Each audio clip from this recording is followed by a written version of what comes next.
Honorable Speaker, sir, you rightly said more than 80 members have spoken on the budget discussion. The last few days you've held it, even if it was late in the night.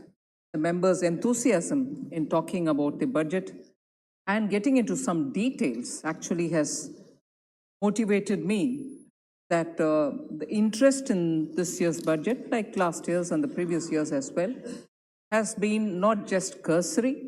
People have gone into the details, and therefore it gives me greater motivation to reply. And of course, as things stand, and this is subject to correction, I'm also given to understand that nearly 45 members of parliament have given their written speeches. Sir, I would have actually started off with the budget all over again in terms of some very distinct features which are there in the budget. But I'm very tempted to take it off and start from the first speaker of the opposition. And that is only because, of course, I'll be answering many of the questions that he's raised, but maybe because he wanted to sound a lot more interesting about the budget, his criticism started off by saying, Amrit Kal over the next 25 years, today the people of India are facing Andhkal. Kyunki a very senior member of the House starts saying that this is not Amritkal, it's Andhkal. I thought we should just go over that a bit more so that members would also know what probably is running in his mind. Sir, there certainly was an Andhkal in this country. But that Andhkal was thanks entirely due to the Congress. And I list out a few things why no one of us can disagree that Andhkal that was. Start with the fact that in 1991, we had foreign exchange reserves only for 2 weeks. उससे पहले emergency का काल भी हम सब जानते हैं. So Andhkal that was. Andhkal again in 1991, when you couldn't manage your foreign exchange, you didn't know what to do. And then, because you were trying to bring in reform, you also claimed we brought the reform, whereas that was under compulsion, like one of our members, honorable members mentioned it. That was Andhkal. Again,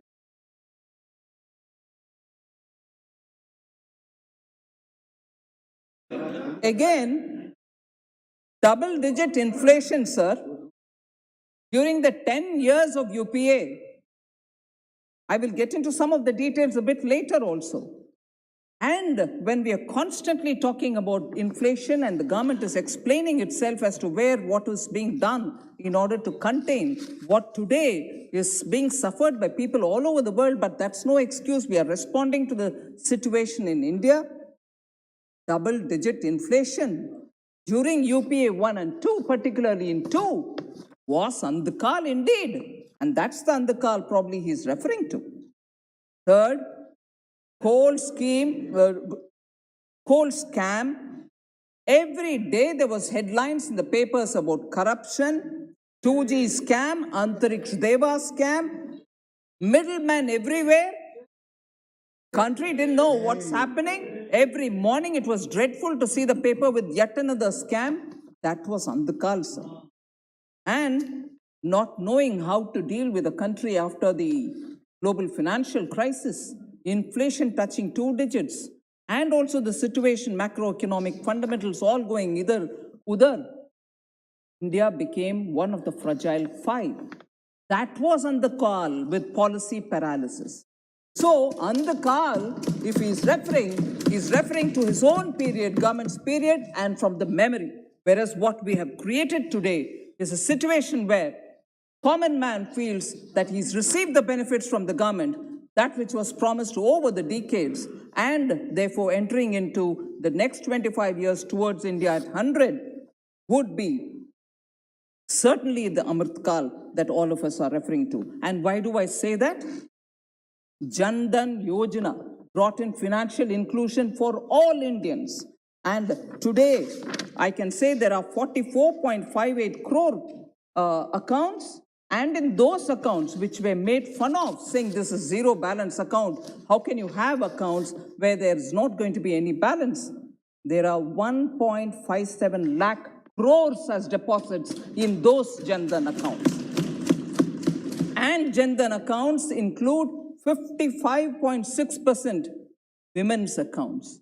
So the coverage of man, woman, and the coverage of rural, urban, everything is taken care of when we are talking about Jan Dhan. So that is the first footstep towards moving towards financial inclusion and moving towards Amrit Kal.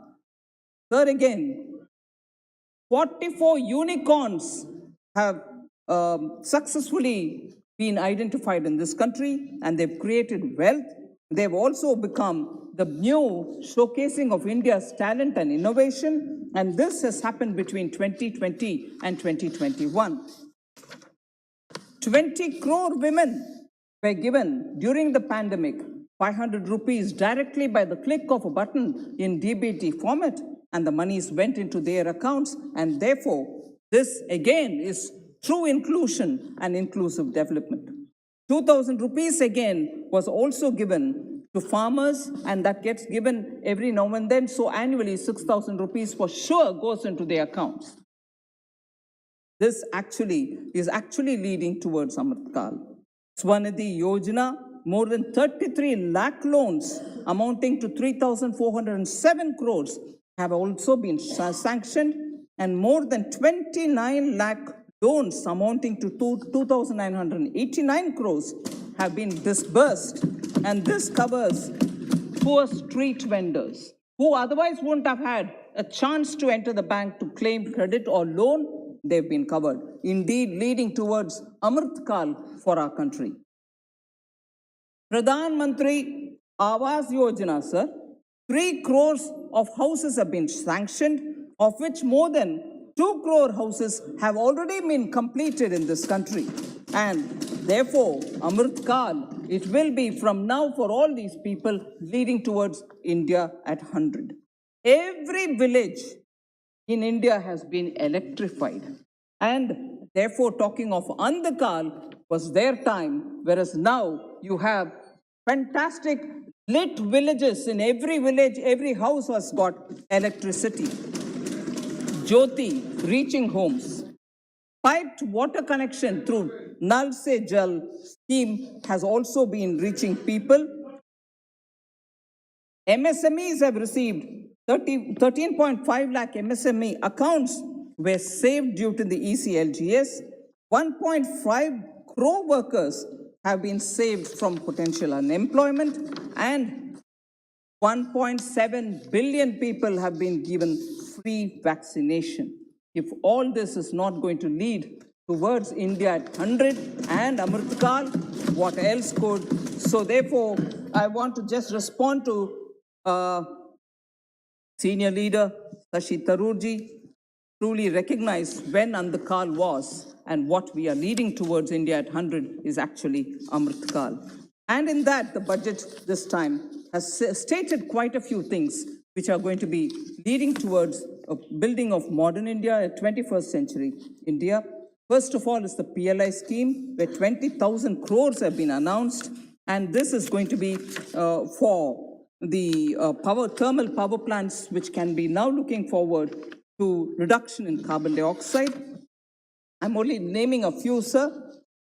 You have 100 PM Gati Shakti cargo terminals, which will all be developed within the country, and this is going to help in movements of goods and services, and also increasing the exports from this country.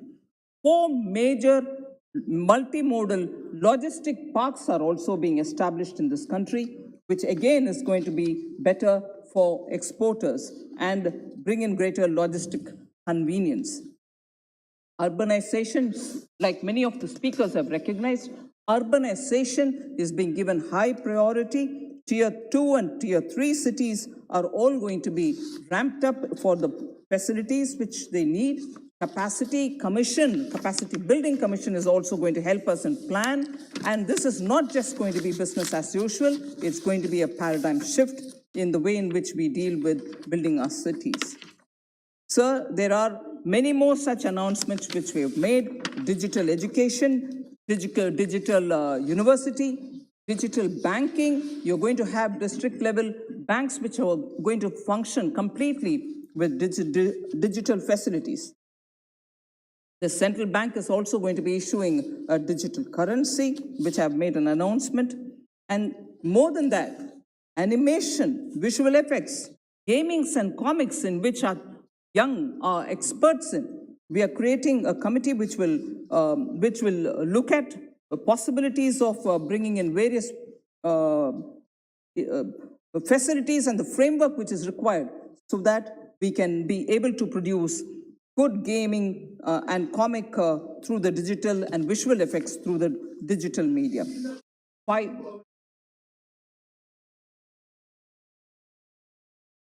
5G, sir. 5G services will also generate new employment, and for that we are also providing the necessary ecosystem. So, in all the budgets, sir, drone technology, which will be of great help for the farmers, is also something which we are giving a lot of importance for. Halo India, Fitness India for the young are all giving high priority for the youth of this country. There are going to be 1.5 lakh post offices in the country, which will also be more than just post offices, which will have all kinds of banking service facilities. Those who have Sukanya Samruddhi account and PPF account in the post office will also be benefiting from these services. E-NAM is something about which we've spoken. Startups have been given a lot of encouragements, but particularly for startups to help in agriculture, bringing in value addition. We've taken a lot of steps towards that. So I'm not getting into every announcement that I've made in the budget, broadly indicating that we have a clear plan to take all sectors and their development in our mind and move with that intention in the next few years. So, but then one important point which we shouldn't lose sight of. This global crisis, the pandemic, has been one of the absolute rare events in the last couple of 100 years. Even the Spanish flu didn't probably get recorded for the devastation in economy that it created. I would say for India, this is probably the fourth contraction in the GDP triggered off through an international event. 72-73, India saw a contraction in our GDP purely because of the global oil crisis. 79-80, again a contraction in GDP, and this was because of the Iran-Iraq war. After that was the global financial crisis in 2008-9, again a contraction, but none of this was negative. They were all reduction, remaining in the positive territory, but reduction, substantial reduction. And 2008 and 9 also saw it because of the global financial crisis. But what we saw because of the pandemic in 2020-2021, which led to a contraction of 6.6% negative, was one of the worst ever that we could face, and we were not alone in it.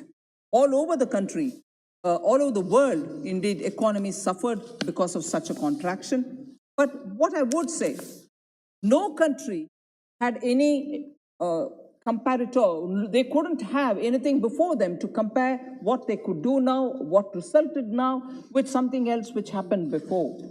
However, in the recent memory, if we were to look at a global economic crisis, which also had an impact on Indian economy, it was the global financial crisis. I'll just like to do a comparison between what was our economy then and what was our solutions for that? And what is the economy now? And what solutions we gave for this one?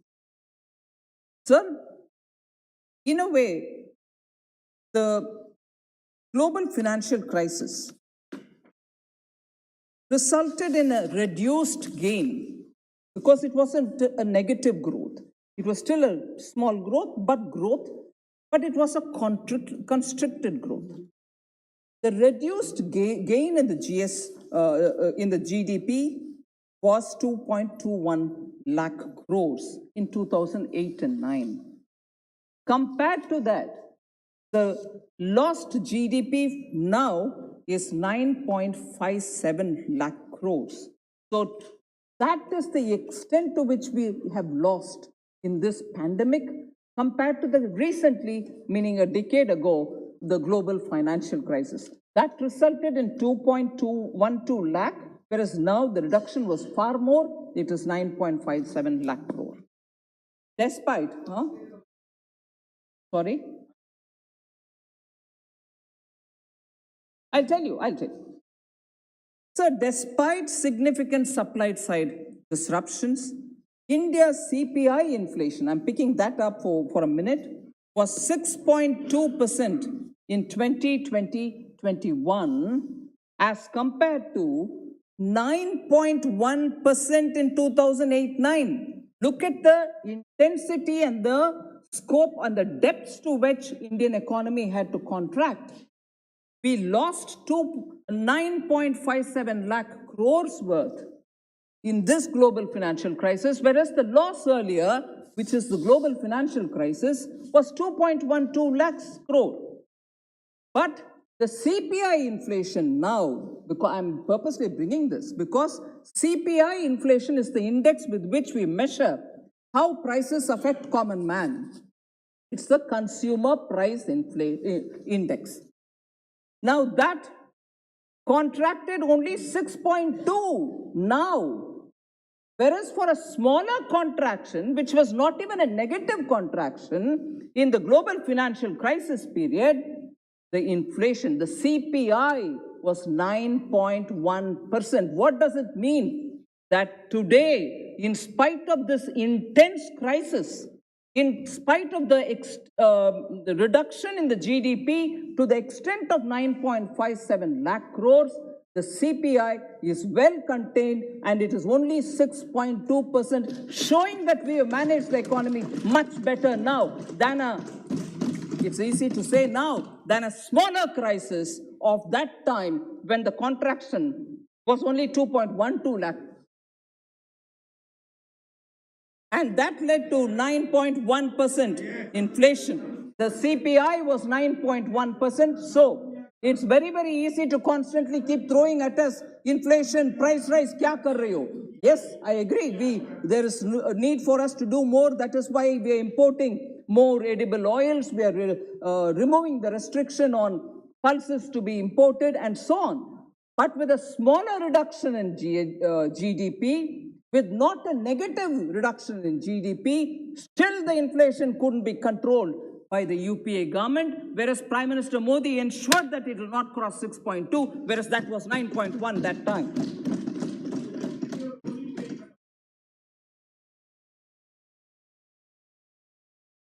A common man is affected by CPI, sir, not the WPI. So let us not go on mincing words to constantly keep throwing it at us. You please introspect. Sir, Honorable Speaker, sir, India's current account deficit surplus. All right, sir, India's current account surplus.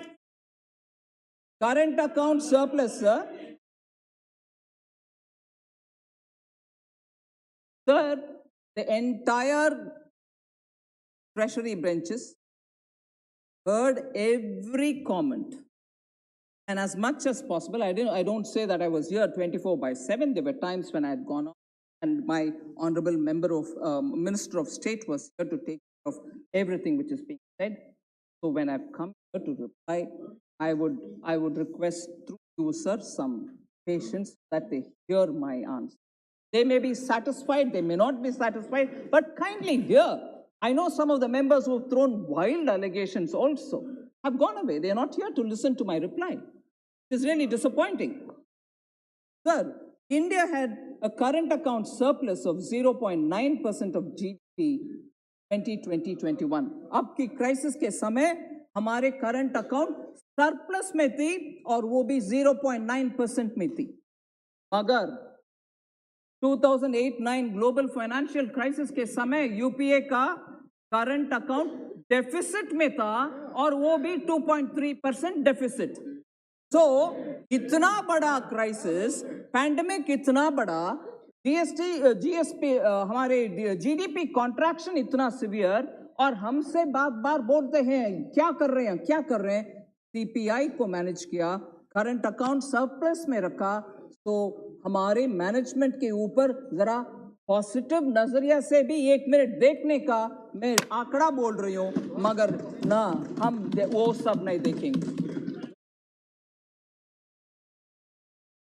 Sir, अभी percentages के बारे में प्रेमचंद्रन जी और honourable members पूछ रहे थे. इसी comparison में परसेंटेजेस भी आपके सामने रखना चाहती. सर, 2008-9 और 2021 real GDP growth percentage. Sir,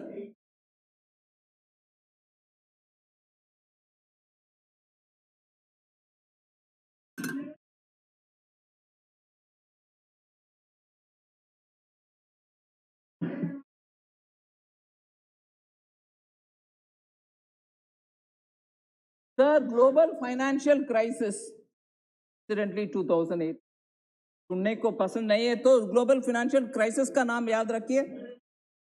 real GDP growth का परसेंटेज का फिगर बोल रही हूं सर. 2008-9 में 3.1% था.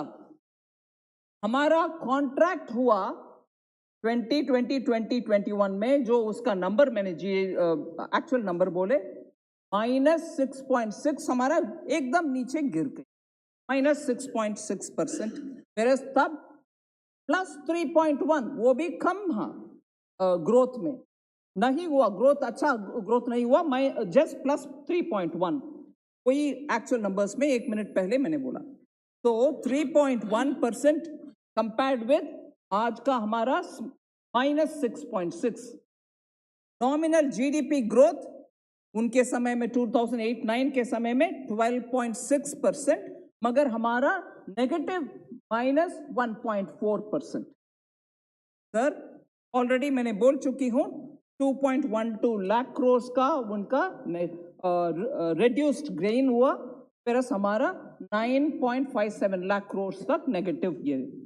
मगर CPI inflation 9.1% at that time, 6.2 in our time. Compare करके देखो कि सीपीआई कहां था. करंट अकाउंट बैलेंस जो मैंने पहले बोला -2.3% उनका, हमारा 0.9 प्लस में था. Forex reserves, foreign exchange reserves 252 billion उनके समय ग्लोबल फाइनेंशियल क्राइसिस के ऊपर. हमारा 579, नेट बोल रही हूँ, touch 650 billion crore US$. FDI flows, FDI inflows उस समय 8.3 बिलियन, और हमारे समय अभी 80.1 billion FDI inflows. Sir, 1 minute, हमारे परफॉर्मेंस इस पैंडेमिक के समय और ग्लोबल परफॉर्मेंस को एक बार देख लेंगे. इंडिया एस्टिमेट ही बोल रही हूं, -7.3 एस्टिमेट, वो करेक्ट हो रही है अभी. 2020 में -7.3%. ये वर्ल्ड इकोनॉमिक आउटलुक का प्रोजेक्शन है, मैं सिर्फ वो नंबर ले रही हूं, करेक्ट नंबर नहीं बोल रही.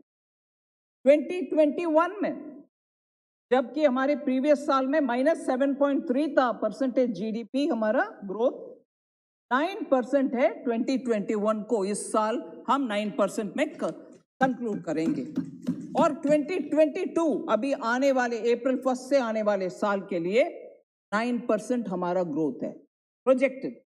2023 अगले साल के लिए 7.1% है, ग्लोबली फास्टेस्ट ग्रोइंग इकोनॉमी, अभी भी, आने वाले साल भी और उसके अगले वाले साल में भी ग्लोबली फास्टेस्ट ग्रोइंग इकोनॉमी का डेटा कंपेयर करेंगे यूएस से, यूनाइटेड स्टेट्स ऑफ अमेरिका से, -3.4 जब वी वेर -7.3, मतलब कम हिट हुआ, ज्यादा हिट उनके ऊपर नहीं हुआ।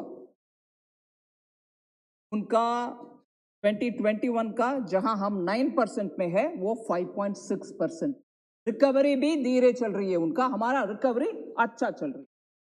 आने वाले साल में 22 में जहां हम 9% है वो 4% है।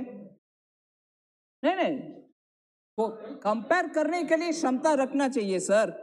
जब डेटा उनके मन में जो विचार है उसके अनुसार नहीं है तो मुझे चिल्ला चिल्ला करके मेरे आवाज को दब करने के लिए कोशिश।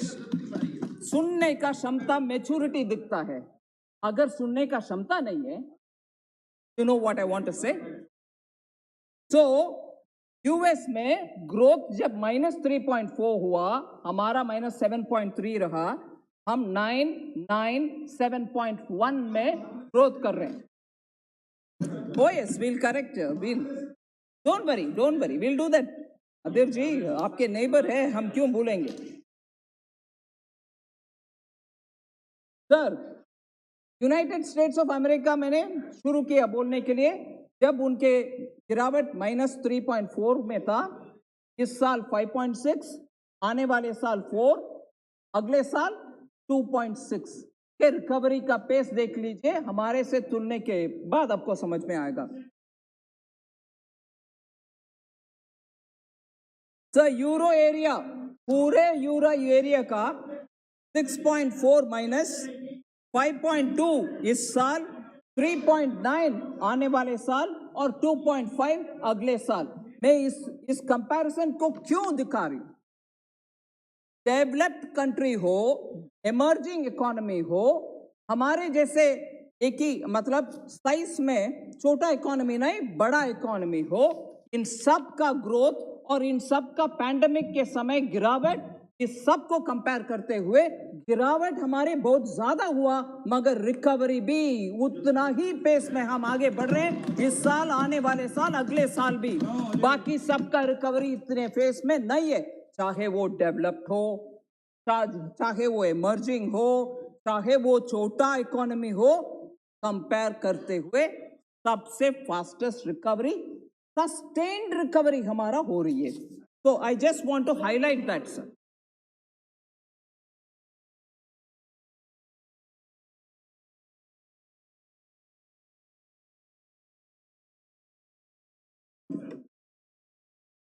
सर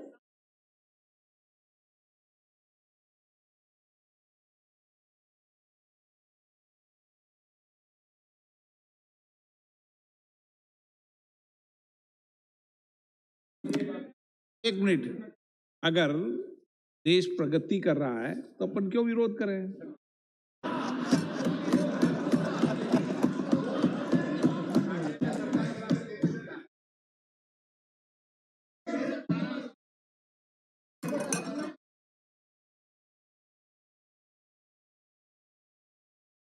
सर, हम इस पिछले साल भी और इस साल भी ये पैंडेमिक का इतने इफेक्ट होने के बाद इकोनॉमी कैसे रिकवर होगा, कैसे इसको क्या क्या तरीके में से हम, how do we restore the economy, इसके ऊपर बहुत हमने चिंता सोच विचार किया।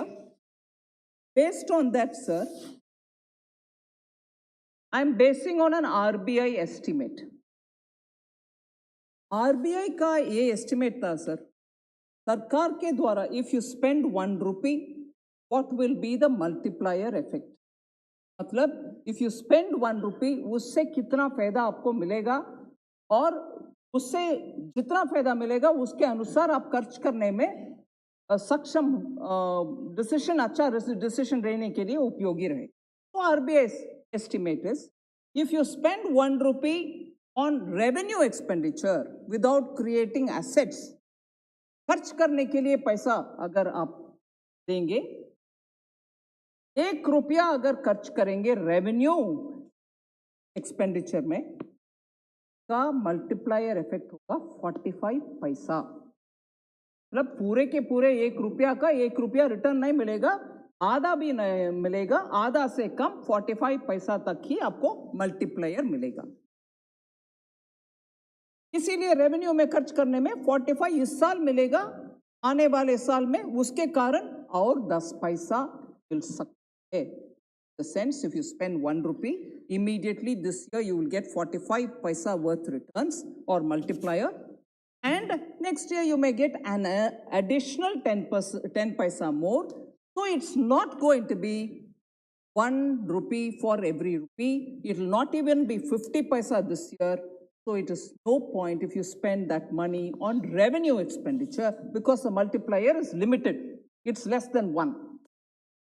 RBI's estimate again says that if you spend ₹1 on capital expenditure creating assets, the return or the multiplier effect will be ₹2.45 even the first year. Multiplier effect will be ₹2.45. And additionally, the next year and the year after, another ₹3.14 will get added to it. So, for every public taxpayers' money that we spend on capital expenditure, building assets, building public infrastructure, this year itself you will have 2.45 as multiplier, and the next year you will get 3.14 paisa, ₹3.14. Therefore, we thought public taxpayers' money being spent in creating assets gets us better returns, better multiplier effect, and therefore we chose to spend on capital in infrastructure building. Okay, infrastructure building, public expenditure, we are borrowing money to do, but we are also ensuring that revenue expenditure is rationalized. I want to convey and put it on the records of this august house that revenue deficit as a percentage of GDP of the government has shown visible decline because it doesn't give you the multiplier that you want. I want to highlight and show that in 2020-21, it is 7.3, which is actual, whereas the BE for 2021-22 is 5.1, sir. 2021-22, RE is only 4.7, and 2022-23 we have put in the BE 3.8 only. Normally, anybody who's looking at budget preparations and budgets of the countries will understand it's highly difficult, very, very difficult to reduce revenue expenditure. But we have shown that without hurting much, revenue expenditure has been rationalized. I just want to put this one on record, sir.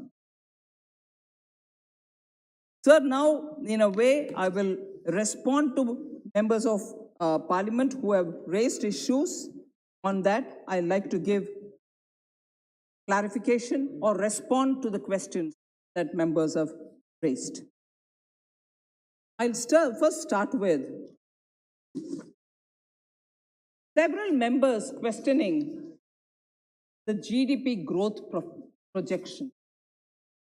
Members have said the real GDP growth rate mentioned in the budget speech and the economic survey are different.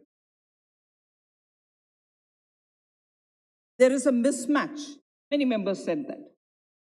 But I just want to say, sir, for 22-23, the projected growth in the economic survey is 8 to 8.5%. They've given a band. The economic survey gave a band of growth which is 8 to 8.5.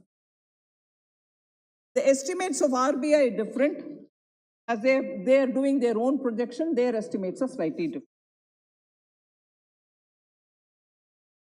Now, with this projected growth rate, to arrive at a nominal growth rate figure, you will have to top it up with the deflator.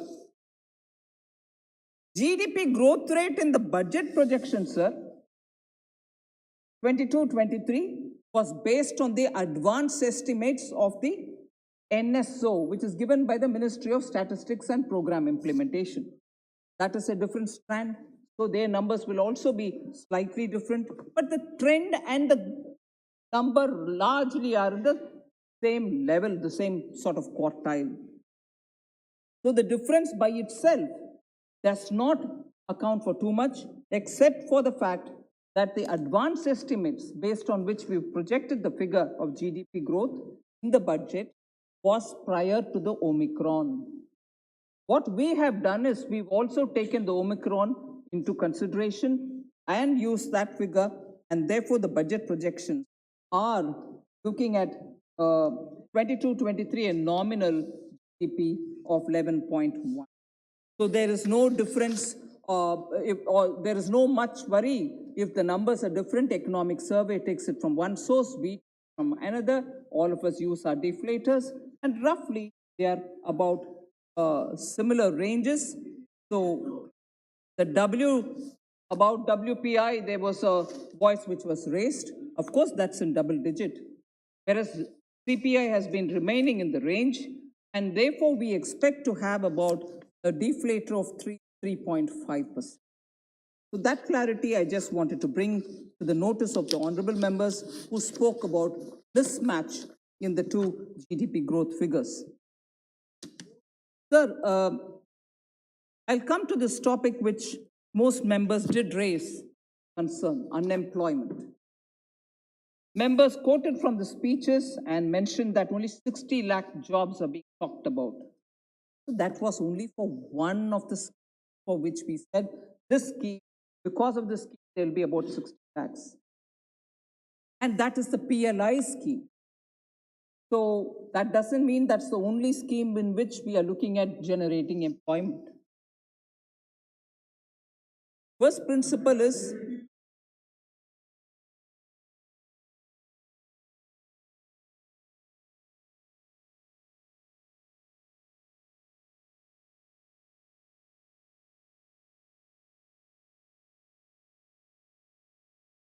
the employment generation be a natural outcome. I'm just saying this to start with. I know members are waiting to pounce on me because I've said this line.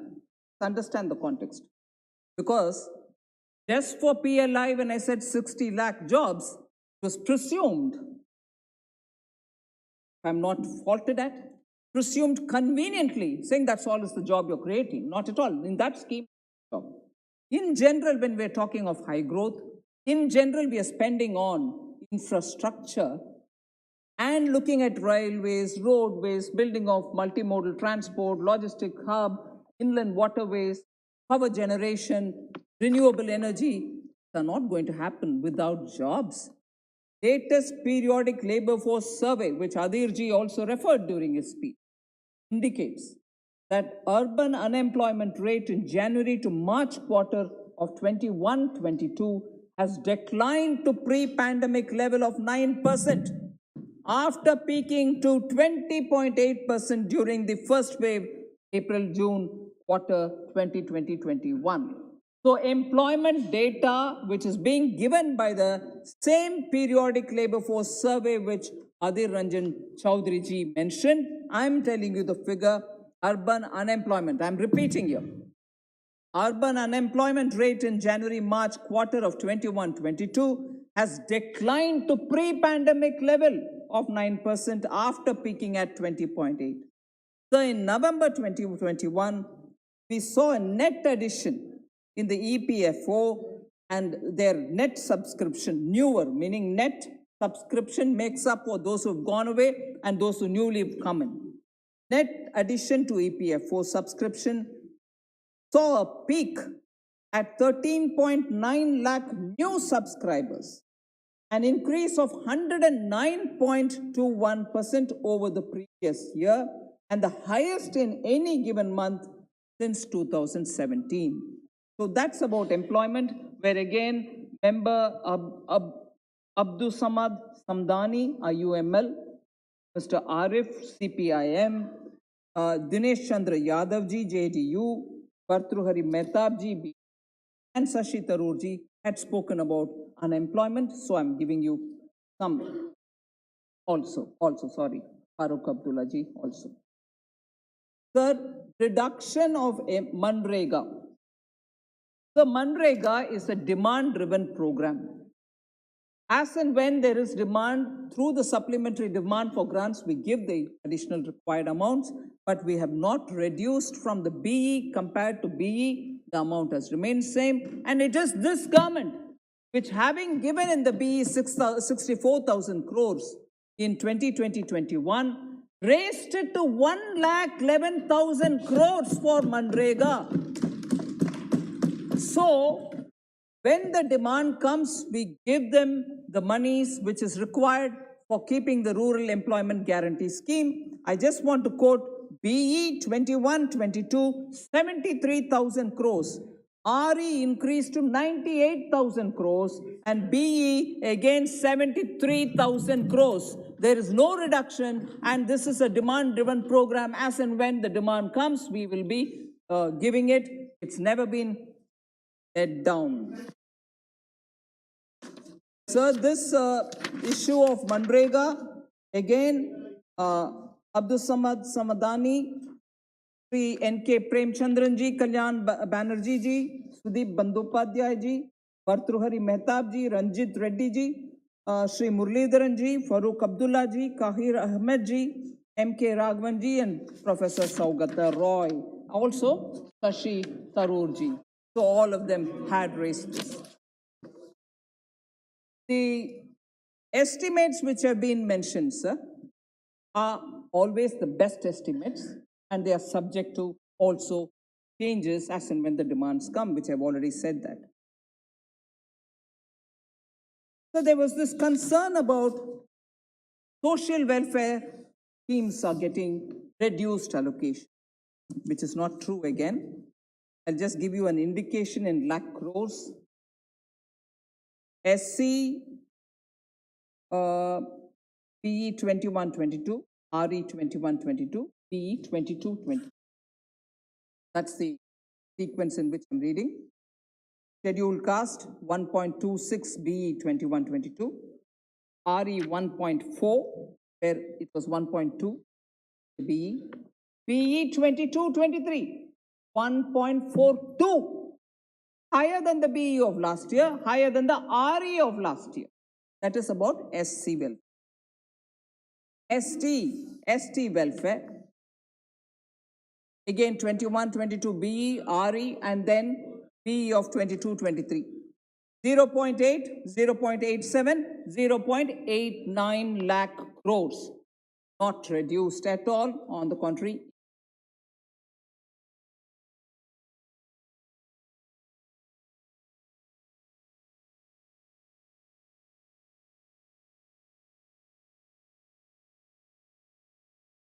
I've explained CPI inflation. I've explained the breach of beyond 6.9, 6 points had happened only 1-2 months, not before. That I said earlier also. Even now I'm saying compare the inflations where we were talking about double digit. And actually I should give you the figures to say, in spite of that, BE numbers were big. One character which all of us should understand of the UPA government. Every time, I wish I had the number with me. I have it for a few criteria, but I'll show it. Every time the BE will be a big number, the RE will be half of it. The next year BE will be based on the RE of last year, unachieved. Continuously. So, because I've come into that topic, I'll say this. Look at what has been spent 2013-14 for health.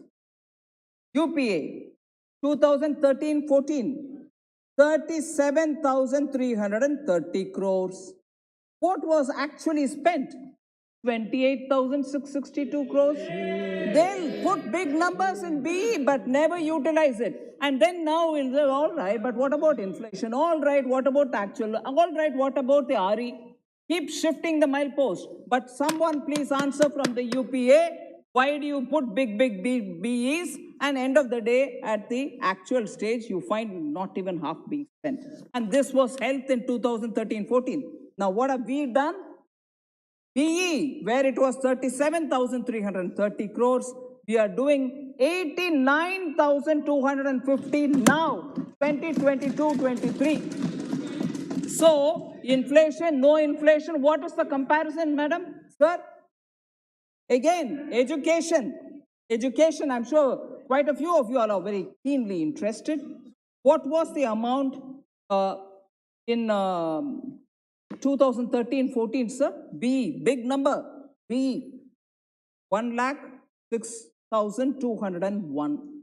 B, what was RE? 71,322. Will somebody ask them as to where did it go? Why did you have to put so much of an amount in BE and couldn't even spend it in RE? Whereas what are we now saying? I'll go to the year in which the actual is available. Actual is available for 2020-2021. हम compare करेंगे हमारे BE हमारे actual के साथ. हमारा BE क्या था? 99,311 crores. What was the actual spent? I can hear whispers of lower. Come to the actual. 84,219. 1 lakh लगा दिया, खर्च 71,000 ही हुआ. हम लगा रहे 99 मगर अचीव किए 84,000. उनके एक्चुअल से ज्यादा हमारा खर्च हो रही है. So please, I'll give you everything that you want. Actual number में कटौती है जी. Okay? Sir, like that I can go on giving numbers for every one of them. SC, ST I just mentioned, sir. So I'll come for that also. 2013-14 में scheduled tribe skill 24,598 PE. 2013-14. No cherry picking. आप pick करो जी cherry. आप cherry pick करो. आपके record इतना खराब है, आप जितने भी चेरी पिक करो अच्छा नहीं मिलेगा.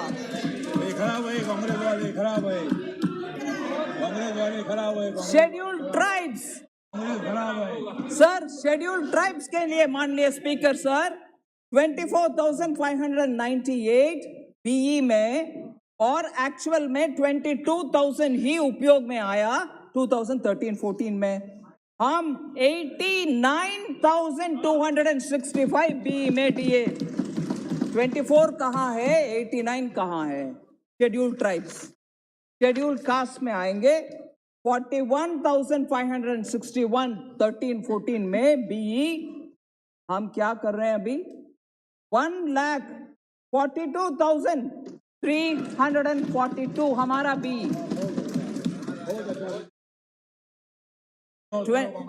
So, SC वेलफेयर हो, ST वेलफेयर हो, प्रश्न पूछ सकते हैं बार बार. Hey, what have you done for SC? What have you? Numbers speak, sir. Cherry picking आप भी करो. एक भी चेरी नहीं है आपके बास्केट में, सब कोयला है. 2GB है, थोड़ा सा 2GB है, 2GB है, 2GB है. कॉमनवेल्थ भी है आपके पास, करो कॉमनवेल्थ का चेरी पिकिंग. 2G स्पेक्ट्रम है, कोयला है, कोयला. Sir, honourable speaker sir, minority welfare के ऊपर प्रश्न पूछा गया. I like to answer that. And the members who asked about this are MIM's Imtiaz Jaleel ji, RF ji फ्रॉम CPM and Abdul Samad Samdani ji, UML. The allocations for minority affairs. PE 22-23, which is now on the table of the parliament, 5,021 crore, which is 16%, 16% increase over the RE. RE of 2021-22, sir, was 4,346 crore. उससे बढ़कर के BE में ही हमने 16% का बढ़ोतरी की. Okay? Outlay for education and empowerment of minority girls. इसके ऊपर भी बहुत प्रश्न आया, मैं उसका भी जवाब दे रही हूँ. PE पहले RE 21-22 इस साल जो खत्म होने वाली है उसमें RE 1,215 crores, whereas the BE is 1,382 crores. Amount बढ़ गए 1200 से 1300 तक।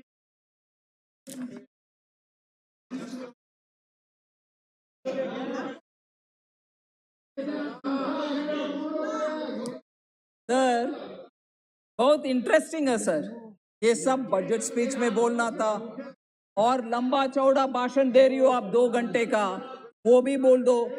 अभी भी मैं बोल रही हूँ सर, मेरा स्पीच इस बार 1.5 आवर्स हो सकता है, मगर पूरे बजट के डॉक्यूमेंट्स में ये सब है।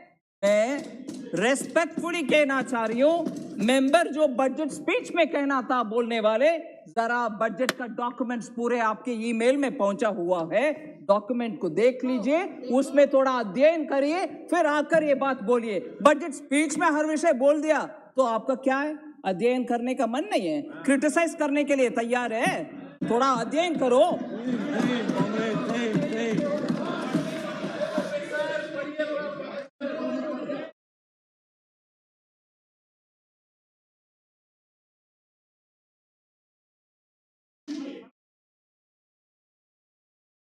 सर हेल्थ के ऊपर एक और मिनट में एक बात रखना चाह रही हूं।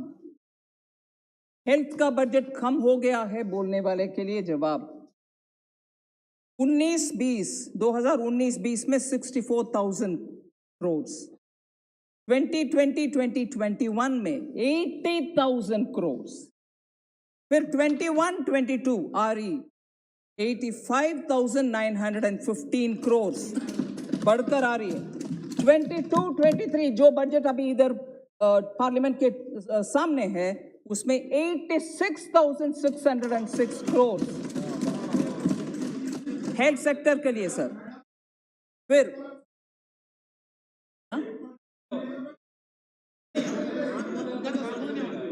बिल्कुल जरूर बोलेंगे।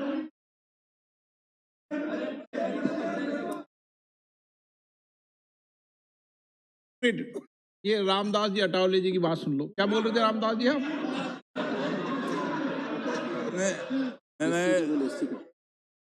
स्पीकर सर, मैं बोल रहा था कि जिन्होंने देश के लिए बहुत सारा दे दिया है धन, जिन्होंने देश के विकास के लिए बहुत सारा दे दिया है धन, उनका नाम है निर्मला सीतारमन। अरे वाह, तो देश की मजबूत करनी है नरेंद्र मोदी जी को जान, देश के सभी लोगों की मजबूत करनी है नरेंद्र मोदी जी को जान, दे दो नरेंद्र मोदी जी की तरफ दिल से ध्यान। माननीय मंत्री जी, 2024 में नरेंद्र मोदी जी का आएगा तूफान, 2024 में नरेंद्र मोदी जी का आएगा तूफान, और कांग्रेस वाला कट जाएगा, कांग्रेस वाला कट जाएगा, टीएमसी वाला हट जाएगा और बाकी का भटक जाएगा।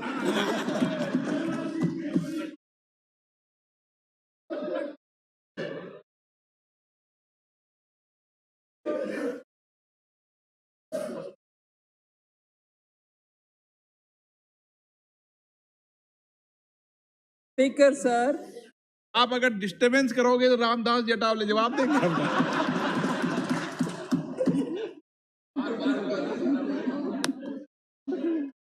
Sir speaker sir, COVID related health preparedness package. Several members raised question about you did it that year, but are you not doing this year? Didn't you do it this? So expenditure on COVID related health preparedness package. In 2020-21, the year in which we had severe COVID, 12,117 crores was spent on preparedness. 21-22, it's gone up and it is now 15,731 crores of rupees. That is purely for preparedness packages wherever it is required. So allocation for Ministry of Health and Family Welfare, which was 64,000, which I've already mentioned in 1920, has been increased to 86,000 crores in the BE of 22-23, which is a 35% increase. Many members normally ask, what is the percentage? 35% increase. The allocations in the year 2021, 22 also include COVID-19 related emergency health preparedness packages. Sir, one other additional information on the health. PE 22-23, 5,846 crores has been allocated under PM Abhim Ayushman Bharat Health Infrastructure Mission. That scheme to develop capacities in the health systems and institutions in responding effectively to the current and any, God forbid, any future pandemic or disaster. So that's about health, sir. Sir, there were questions again about, before I come to the education, sir, there was question about child labor. Child labor.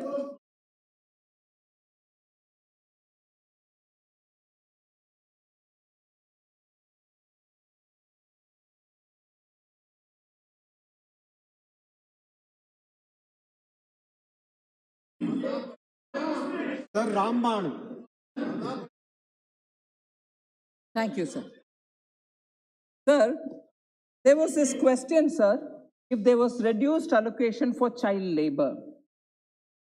I want to just suggest here, sir, the allocation to the National Child Labor Project in Ministry of Labor and Employment is for committed liabilities of schools run by the ministry till 31st March 2023. Now, this program is also being subsumed under Samagra Shiksha Abhiyan from 22-23. So it's not getting closed, it's getting subsumed into the Samagra Shiksha Abhiyan and under the Department of School Education. And Samagra Shiksha Abhiyan has an outlay of 37,383 crores for this year, for which the budget is presented. So through this shift, we think the focus on integrated child labor management and also mainstreaming children coming out of child labor will be far more focused through the education department. And that is why this has been done. And you're already aware that for bridging the gap of education lost, we brought in 200 television channels from where it was 12 through E-Vidya. We expect to have that fulfilling the needs of children in poorer government schools, poorer families who can't afford to buy a phone. So, just very quickly, I'll go to education, because that's also something on which many members wondered if I had reduced the allocation. I have not reduced the allocation. 2020-21, it was 84,219 crores. In the RE of 2021-22, it went up to 88,000 crores. And this year, for the first time, it is over 18% increase, rising to 1,04,000 crores for education. So also, sorry? Tarif, I think I've answered quite a few of your questions. I'm coming. More of your questions are being answered. There will be quite a lot of members who will say, why partiality? Only Mr. Arif's questions are being answered. That's all right. 1 lakh, over 1 lakh budget is given for education. I'm sure they'll take care of your needs. The MSME sector. This has been quite a concern of lots of members, because MSME in India is the backbone of India's manufacturing. It is actually all over the country, and they need the support. We have definitely taken a lot of schemes to reach them. 20,000 crores has been given to the subordinate debt for MSMEs, which will help MSMEs which are already in distress. Second, 3 lakh crore of collateral-free automatic loans for businesses, which has been enhanced to 4.5 lakh crores, and another 50,000 has been added for those in hospitality sector. New revised criteria of classification for MSMEs have also brought in greater possibilities for them to improve their business, expand their business.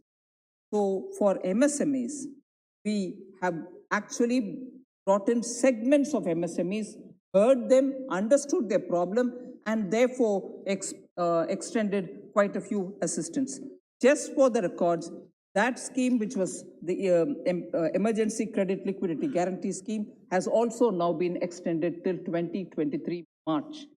So those MSMEs who still want to benefit out of it, who have not earlier used it, are welcome to use it. So the amounts of loans sanctioned under the Emergency Credit Liquidity Guarantee Scheme is up to 3.10 lakh crores. Guarantee space left under that scheme is still 1.4 lakh crore, because what we provide is just the government security, meaning government guarantee, emergency guarantee is being given. Amount of disbursement made, 2.36 lakh crores have already been disbursed. They've gone to the hands of the MSMEs, 2.36 lakh crores. So I'm coming almost to the end of those clarifications which members wanted. Food and fertilizer subsidy. Again, an issue on which several members spoke. In the RE of 21-22, allocation for food subsidy is 2.86 lakh crores. This is higher because Pradhan Mantri Garib Kalyan Anna Yojana, under which around 1 lakh crore additional allocation has been made in food subsidy. Food subsidy allocation for 22-23 is 2.07 lakh crores, which is best estimate that is based on the requirement at this point in time. So there's no reduction in the food subsidy. Fertilizer subsidy, sir.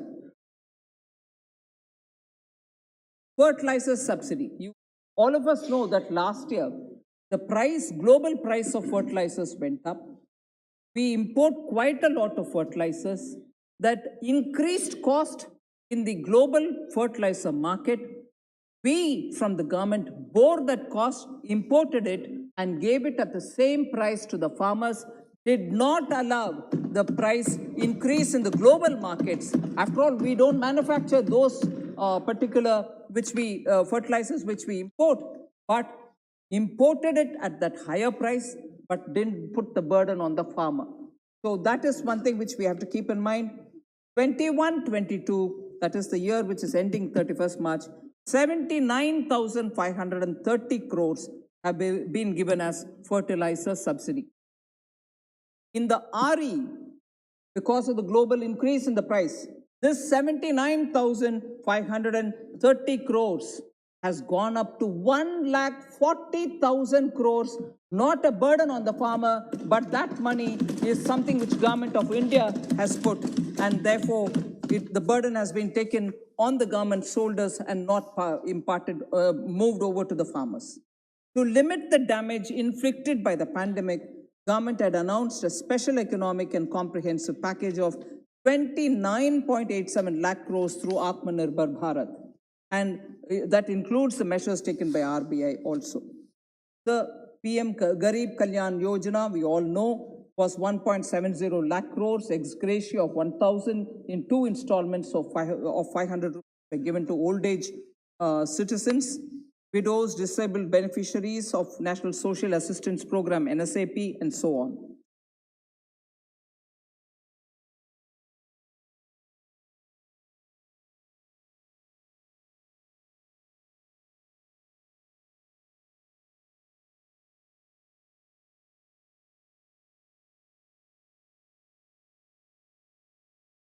Sir, I just want to highlight on income inequality, there's a lot of issues raised. I want to just say that the policy of financial inclusion, Pradhan Mantri Jan Dhan Yojana, I've already spoken to you, number of accounts, the amount which are there. Then within the next year, after in 2015, having introduced in 14 Jan Dhan Yojana, in 15 we brought in Pradhan Mantri Mudra Yojana. In that, 32.11 crore loans 32.11 crore loans have been given with a sanctioned amount of 17 lakh crores. This has created an additional employment of 1.2 crore additional employment has been created between 2015 and 18. Hey, wait, you've asked a lot of questions, I'm answering. You should wait now. Despite 2021 being the pandemic year, 15 SDGs, Sustainable Development Goals, measured by the Niti Aayog in the SDG index, have all been included for reducing inequalities, because that is one of the very important goals we follow. Sir? I'm not getting into the total amount of tax devolution which is available in the public domain. That is one of the points on which a lot of members raised question. I don't want to take more time. There are one or two important other points which I'll speak about. Sir, agrarian issue के ऊपर, agriculture के ऊपर बहुत सारे प्रश्न आया. I just want to give some highlights. 2013-14 expenditure of Department of Agriculture and Cooperation was about 19,000 crores. 13-14, last year of UP. Agriculture के ऊपर 19,000 crores था उनके budget. This has been increased by Prime Minister Modi by 6.6 times, and today it is 1.24 lakh crores. Where is 19,000 crore? Where is 1.24 crores? Out of this, 68,000 crores will be transferred in DBT mode to the bank accounts of the farmers, which periodically Prime Minister conveys through DBT. Sir, fertilizer subsidy, I've explained, 79,530 crores. Then this got enhanced to 1.4 lakh crores. So, fertilizer subsidy. Agricultural infrastructure fund has been created with a size of 1 lakh crore. Agricultural infrastructure fund. That's been brought by us, and I want to highlight the importance of it. Infrastructure is main critical point, and we wanted to continue strengthening that. That has been announced by us. So, the formation of 10,000 FPOs, farmer producer organizations, 10,000 are being supported, and that number is also getting increased. So somebody said that there's no provision being made for the armed forces. Defense ke liye kuch zyada nahi diya. Allocation of capital outlay on defense services has been increased from 1.35 lakh crores in 21-22 to 1.52 lakh crores in 22-23, which is an increase of 13%. And this is just capital outlay. In 22-23, 68% of all the capital procurement is earmarked for domestic industry. 25% of all defense R&D budget will be allowed and opened up for startups, academia, and for industry, so that domestic procurement can be improved.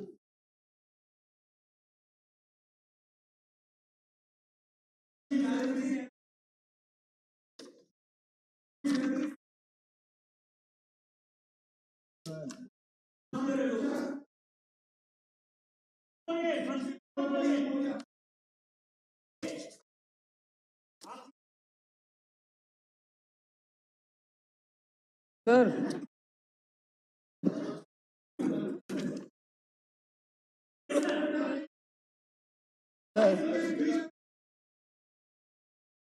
Adir ji, I'm sorry on that. आपने इतना उसके ऊपर जोरदार emotion के साथ बात कर रहे हैं, उसके लिए तुरंत मैं जवाब दे रही हूं. मुझे मालूम है मैं सर, आर्म्ड फोर्सेस के ऊपर गलत बयान, सॉरी मैं गलत बोल रही हूं, जो पार्लियामेंट्री शब्द है कुछ और नहीं बोल रही, दैट्स मिसलीडिंग. आर्म फोर्सेस के ऊपर कोई भी निर्णय इस सरकार का without the arm forces headquarters agreeing होता नहीं है. सो डिसेबिलिटी के ऊपर आपने क्यों नहीं जी, आर्म फोर्सेस हेडक्वार्टर्स ने जो भी सुझाव दिया उसके ऊपर ही हम स्टेप लेते हैं। इसीलिए आर्म फोर्सेस हेडक्वार्टर्स से ज्यादा, आर्म फोर्सेस के हेडक्वार्टर से ज्यादा क्या आदिर रंजन जी आर्म फोर्सेस के ऊपर बात करते हैं? ये क्या है? आर्म फोर्सेस हेडक्वार्टर्स से ज्यादा मुझे इनके और उनके बातों में आना है क्या? उनके हेडक्वार्टर्स को मालूम नहीं है क्या? इसीलिए गलत गलत फहमियां स्प्रेड करना आर्म फोर्सेस के ऊपर गलत है। आर्म फोर्सेस के ऊपर, इस देश का रक्षक के ऊपर गलत फहमियां फैलना गलत है।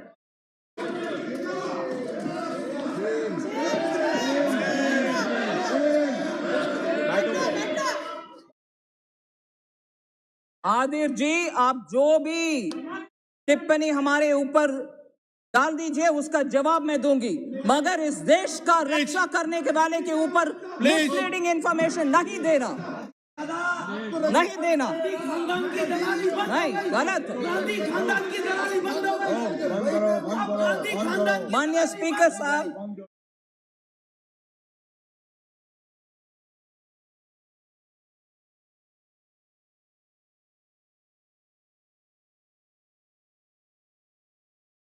मैं अधीर रंजन जी को आपके माध्यम से आग्रह करना चाहता हूं, जो बात उनके मन में है वो मुझे लगता है ठीक दिशा में है, लेकिन उनको कोई मैसेज कर रहा है मोबाइल पर कि ऐसा करो ऐसा करो, और उसके कारण वो मोबाइल देखते हैं और फिर खड़े हो जाते हैं, मोबाइल देखते हैं और फिर खड़े हो जाते हैं, ये ठीक नहीं है।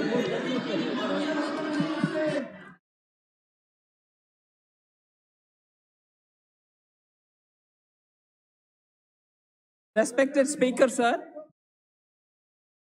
एक आध और विषय है जिसके ऊपर माननीय मंत्री जी, sir, some members raised question about BSNL. I have the minister next to me who has been patiently answering a lot of questions in the morning. Because that became a part of the budget discussion, I want to explain a few things. BSNL, what? क्या बोलना आप guide नहीं करेंगे? आप इनका बैठे हुए खड़े हुए कोई जवाब मत दो। Thank you, sir. Sir, BSNL again has been subject to a lot of misinformation. BSNL has been subject to a lot of misinformation. I want to clarify some of them. People who couldn't give 4G to BSNL today are sitting and asking questions about BSNL, whose revival is because of Prime Minister Modi. Revival of BSNL is thanks to Prime Minister Modi, and I'll tell you how. I'll tell you how. आप सुनिए, आप सुनिए। Sir, when I tell the facts, they want to shut me down. Don't shout me down, Honorable Kodikunil Suresh ji. Don't shout me down. Have the patience to hear. Sir, BSNL was formed in 2000, but there was an agreement at that time that there will be license fee, annual license fee, which will be reimbursed till 2010. However, in 2006, with 4 years to go, the UPA government stopped paying the reimbursement. 2000 में agree हुआ, नहीं दिए reimbursement. मैं धीरे धीरे बोल रही हूं, BSNL का ICU में रहने का कगार में क्यों आना पड़ा? फॉरेन कांग्रेस 2006 में रीइंबर्समेंट देना रोक गए। फिर सेकंड 2010 में MTNL को अचानक बोला गया कि ऑक्शन में जो प्राइस तय हुआ उसके अनुसार आपने पैसा भरो ब्रॉडबैंड वायरलेस एक्सेस के लिए। तब तक जो MTNL कैश रिच कंपनी था वो अचानक 11,000 करोड़ भर्ती करना पड़ा, जिसके कारण overnight MTNL became a loss making company। BSNL को धीरे धीरे मरवाओ, MTNL को मरवाओ। 2010 में ये भी हुआ। So MTNL paid this 11,000 because government said you have to pay. They paid it. They became a cash rich company, became a loss making sick company। वो second धीरे धीरे तैयारी हो रही है और करने के लिए। सर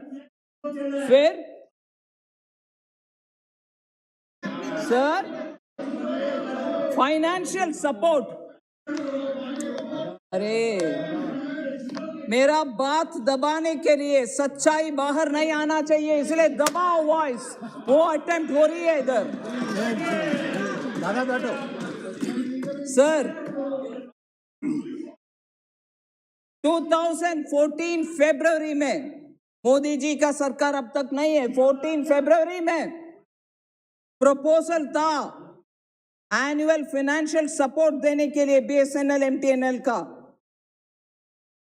उसको पोस्टपोन कर दिया। पैसा नहीं देना, सपोर्ट नहीं देना, फाइनेंशियल असिस्टेंस नहीं देना, निर्णय ना लो। फरवरी 2014 में जो फाइनेंशियल सपोर्ट देने का डिसीजन था उसको पोस्टपोन किया, फाइनेंशियल सपोर्ट नहीं दिया, छोड़ कर गए।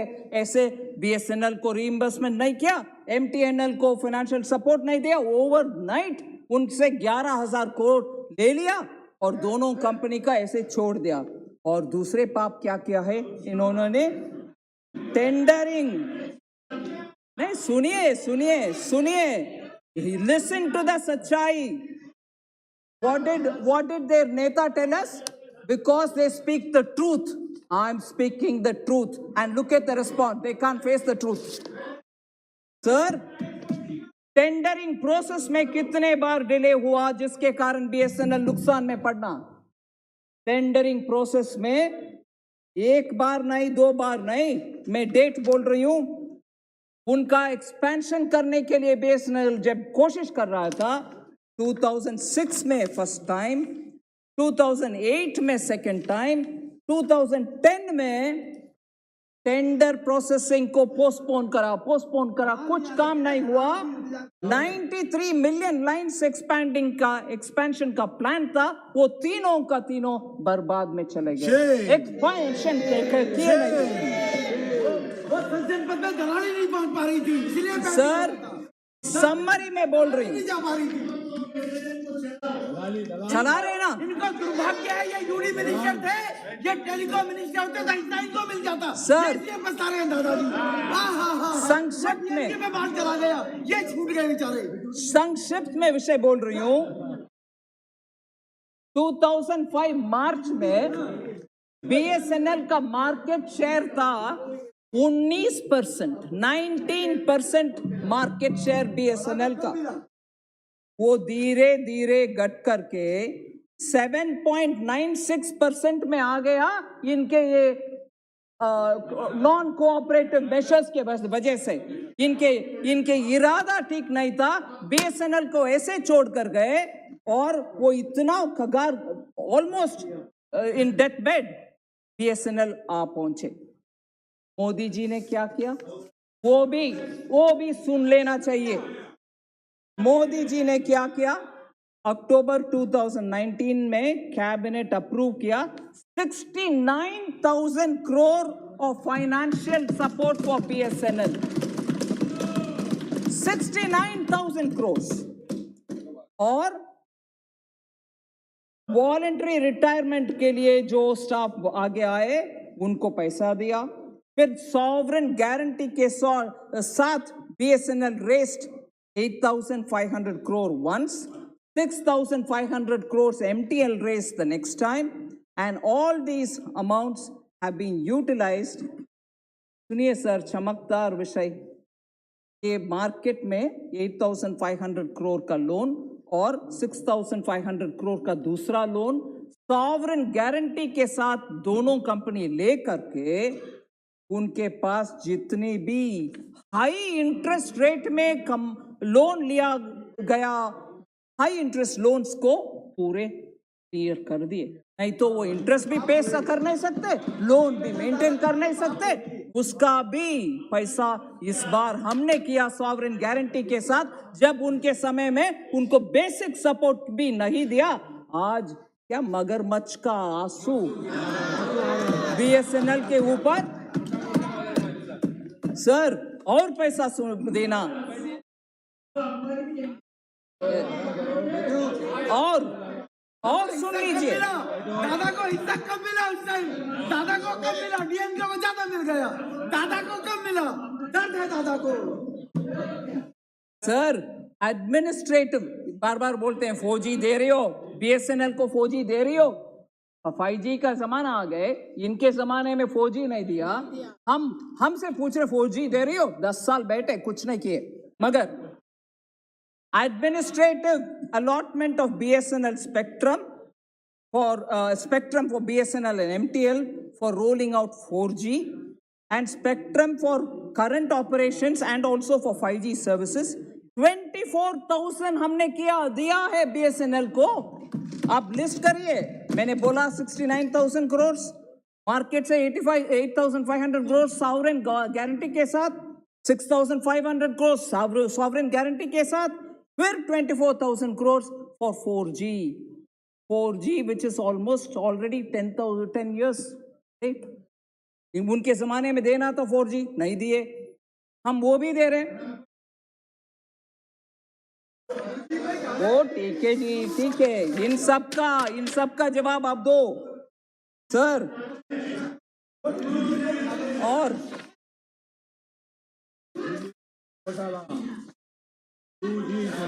सर 2G भी आएगा। दादा को कब मिला?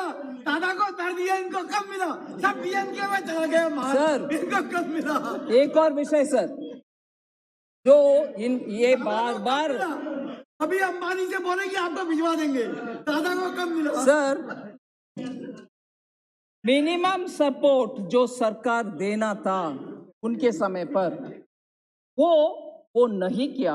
हमने इतने सारे करने के बाद वो मिनिमम सपोर्ट भी हम बीएसएनएल के दे रहे हैं, वो क्या है?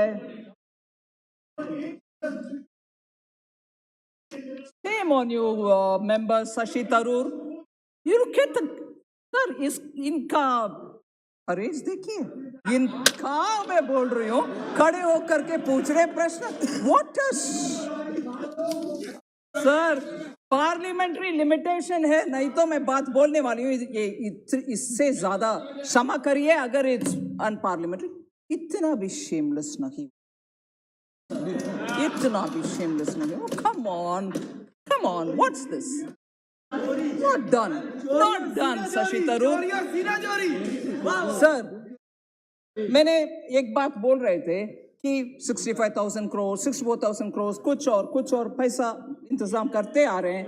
एक मिनिमम सपोर्ट का बात, to promote mandatory utilisation of BSNL and MTNL capacities by all departments and ministries in the government and also by government undertakings and bodies of the central government.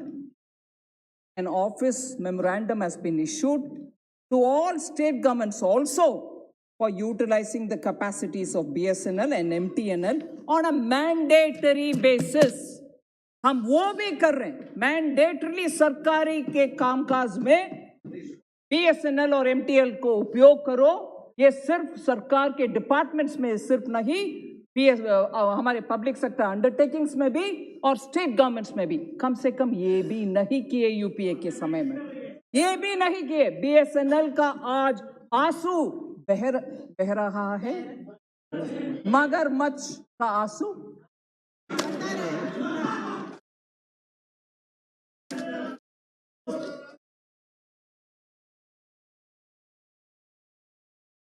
Sir,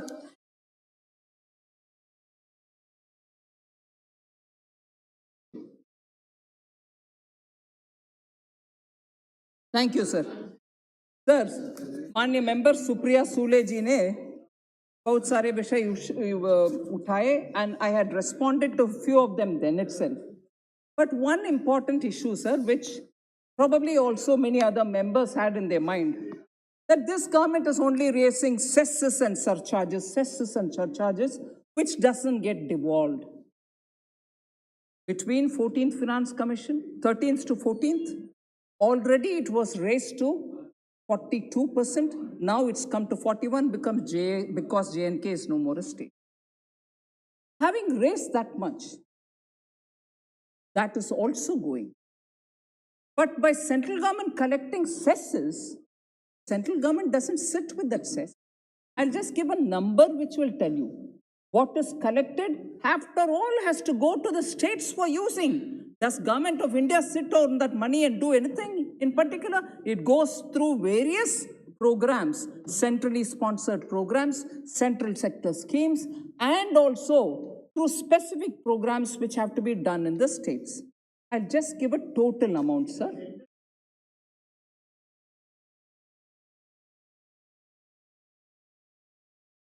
Sir, central transfers to states have not come down. ये devolution से हट करके बात.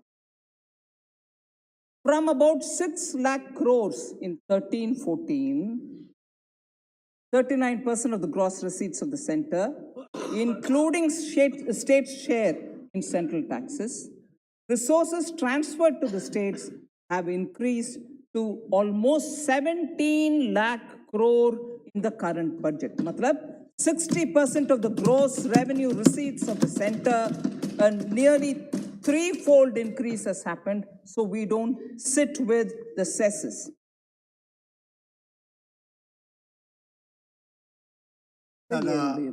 Unbelievable, sir. Anyway.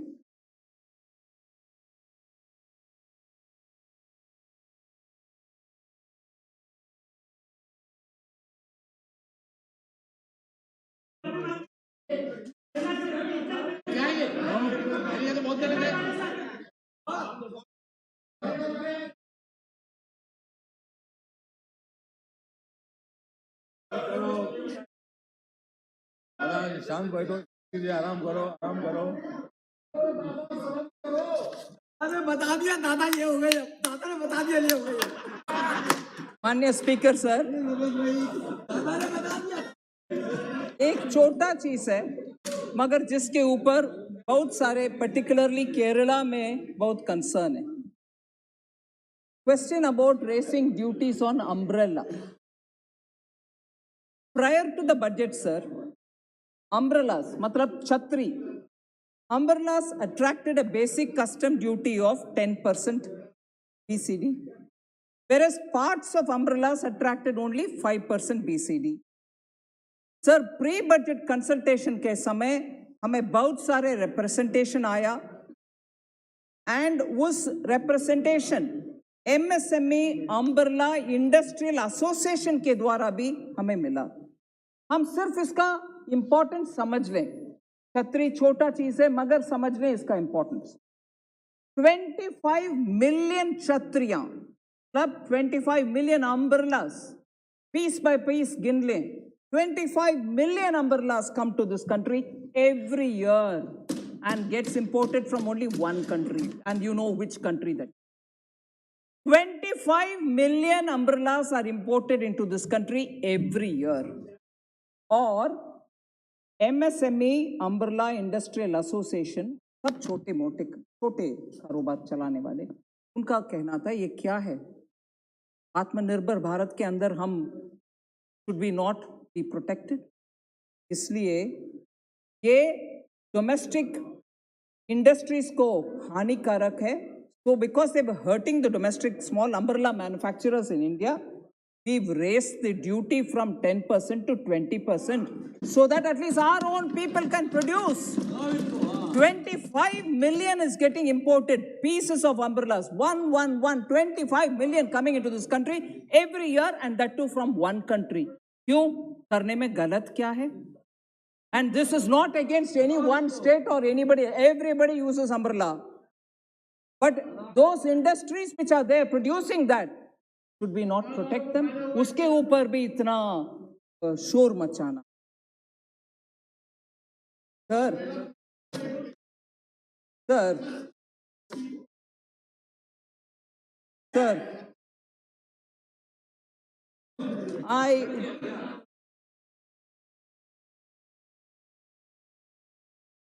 और पढ़ लिया करो, 150 IT बन गई, 150 बन गई, कुछ पढ़ के आया करो, कुछ पढ़ के आया करो. हाँ, आईटी 150 बन गई, देश में 150, पढ़ के आया करो कुछ. Sir, 150 बन गई. Sir, उस तरह की बात करना ठीक है. 150 बन गई. माननीय सदस्य प्लीज, माननीय सदस्य प्लीज, बैठिए माननीय सदस्य, आपस में बात मत करें. आप मंत्री जी जवाब दें. माननीय स्पीकर सर, आप जवाब दें मंत्री जी. Sir, thank you speaker sir. Professor Saugata Roy,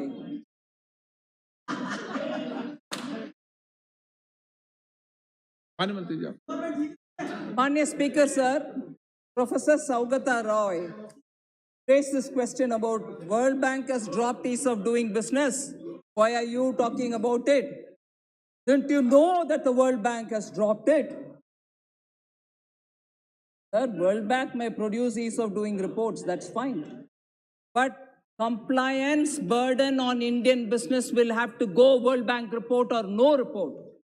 Compliance burden on our Indian businessmen, chote businessmen, will all have to go. That is why 25,000 compliance burdens have been removed by us.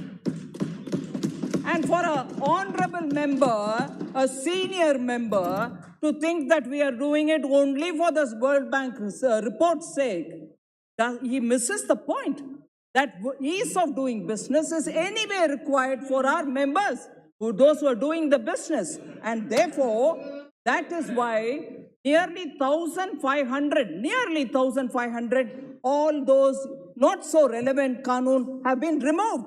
And that was possible because Prime Minister Modi had the conviction that our businessmen should have ease of doing business.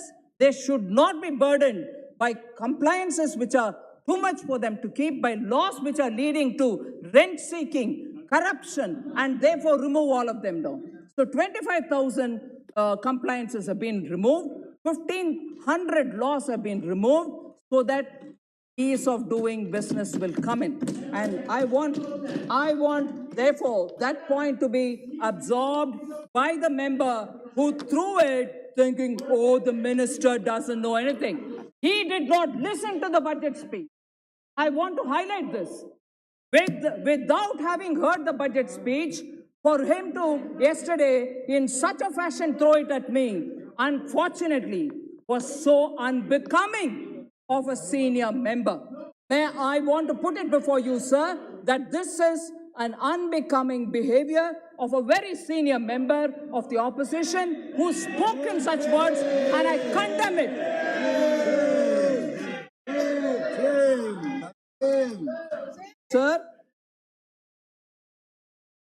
Sir, last, just one or two points which I'll finish. Unfortunately, the member who raised it is not here, so I'm not going to get into the detail of the kind of questions and the kind of allegations that were made. Again, in spite of the fact that the member is not here, I seek your indulgence on just one point. I'm not going to go into the details of all that he raised, but on one point because it was factual. Probably there were many other points which were factually correct, but I'm going on one point on which in my absence, and my absence was very much with the permission of the House, with the permission of the Speaker's office, and with the permission of the Parliamentary Affairs, and with members, cabinet ministers sitting in the House, and with my respectful member, Minister of State, my colleague, being here, point was raised that just a nominated member, and how arrogant can she be that she's not here to hear my speech? I'm not an elected. And here I want to add up. Nominated members are also dignified members who are chosen because their contribution to the society is important and therefore they are given a place in the Rajya Sabha. And if no members of Rajya Sabha are being mocked at, members of Rajya Sabha are also part of the constitutional provision of this country, and they are also entitled, if so chosen by the, it's a privy of the Prime Minister, to be a member of the Rajya Sabha who could become a minister here. And if that is hurting, let me ask them, why were they sitting in the cabinet of Dr. Manmohan Singh? Why could they come out? 10 full years they were seated in the cabinet when Prime Minister Manmohan Singh, who all of us respect, who was a member of the Rajya Sabha, as Prime Minister, and in that cabinet, that member's respected. I also hold a great regard for that father, that member's party. We're all members of that cabinet. And that member's respected father, who I have been a commerce minister. And the first thing I learned from my senior ministers was that excellent role that honorable father, I'm not taking anybody's name, that respected member's father had played such a wonderful role in defending India's rights in Doha WTO. He was also 3 times the member of the Rajya Sabha. The father, the esteemed father, the respected father, on whom I personally, and I will take the name of my mentor, Sri Arun Jaitley, who personally also has said that wonderful role that person has played as a Minister of Commerce and Industry in the Doha meet. And in 2014, when I became the Commerce Minister, the kind of struggle we had to undergo to correct an error which was committed by the UPA government in having given away our right to secure food procurement policy. Today they are speaking about right to food. They are speaking about distribution of rice through ration cards. Only 2013, UPA government's agreement to the WTO had been implemented. From 2017 January, sir, this country couldn't have procured rice from the farmers. We couldn't have distributed rice through the MSP. Today, they are talking about the Garib Kalyan. They today are asking, what are you doing to the farmers? They sold away the right to the farmers. They sold away the procurement right of this country. 2013 में बाली agreement करके वापस आए. अगर वो agreement वैसे के वैसे रहे, 2017 से हम खरीद नहीं पाएंगे MSP के दाम पर. किसान से कुछ भी खरीदारी होने का संभावना नहीं था. और रेशन कार्ड के द्वारा आज जो हम दे रहे गरीब के लिए अन्न, गेहूं, वो सब नामुमकिन की बात था 2013 के. मैं इस विषय को अभी इसीलिए जोड़ रही हूं कि जब वो senior member of that party whose honorable son was there and who accused me of being a member of the Rajya Sabha, and therefore that respected father, who I respect a lot and who all of us appreciate for the wonderful role that he played in Doha WTO, was also a member of the Rajya Sabha 3 times. So What happened? क्यों? हाँ? Bali agreement, go read it. You'll know how you agreed and sold away the right of India to procure rice from the farmers. It was Modi who corrected that.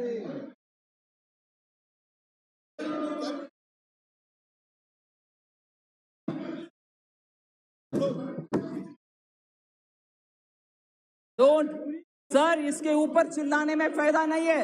मैं parliament में 2019 में 2014 में 15 में statement दे चुकी हूं that Bali agreement के वजह से हमारे किसान से खरीदारी एमएसपी के ऊपर हो नहीं सकता था।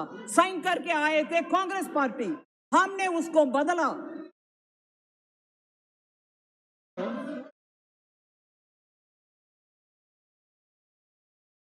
नंबर बताओ, पॉइंट ऑफ नंबर क्या है? पॉइंट ऑफ ऑर्डर का नंबर क्या है? रूल नंबर 353 पढ़ रखा है मैंने। 350 पढ़ रखा है।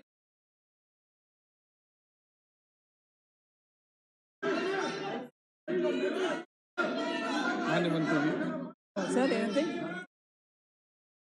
सर फैक्ट बोलना। सर ऑनरेबल स्पीकर सर, किसान के ऊपर हमने वो पीस क्लॉज, लास्ट पॉइंट बोल रही हूं सर, हमने जो पीस क्लॉज WTO से 2014-15 में नहीं लिया तो आज किसान से खरीदारी होने का संभावना नहीं है। और sir they should listen to the facts.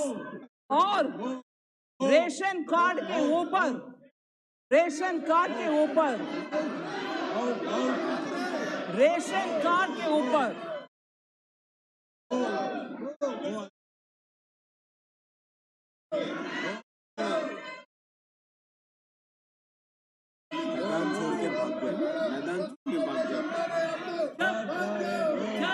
Sir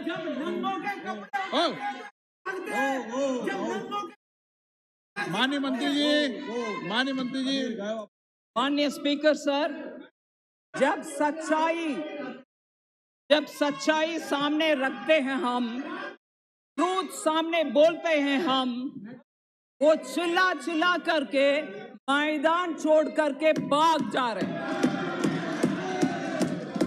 मैदान छोड़ करके भाग जाने वाले कांग्रेस, बार बार माननीय प्रधानमंत्री जी के ऊपर टिप्पणी कटाक्ष करने वाले कांग्रेस और बाहर जाकर के बोलने वाले Congress, we speak truth to power बोलने वाले कांग्रेस, जब ट्रूथ उनके सामने रखा जा रहे हैं, उनमें क्षमता कम से कम नहीं है हाउस के अंदर बैठ करके सुन ले, अगर गलत है तो खड़े होकर के मुझे करेक्ट करें। गलत नहीं है। देश के किसान के हित को बेच देने वाले काम किए 2013 बाली एग्रीमेंट में, उसको करेक्ट करने वाला मोदी जी है। और आज गरीब के लिए अन्न हक के ऊपर बात करने वाले कांग्रेस, वो भी TDS के द्वारा डिस्ट्रीब्यूशन संभव हो नहीं था। वो 2017 में हमने 14-15 में हमने करेक्ट किया। तो के लिए, गरीब के लिए अन्न मिलने के लिए PDS प्रावधान भी खत्म होना था, वो सही किया मोदी जी। सो सर, हमारे बजट के ऊपर जितने भी प्रश्न पूछा गया, उन सब के लिए हमने जवाब देने के लिए कोशिश किए। आप भी बहुत ही काइंडली बहुत समय लिया मैंने, वेरी पेशेंट विद मी।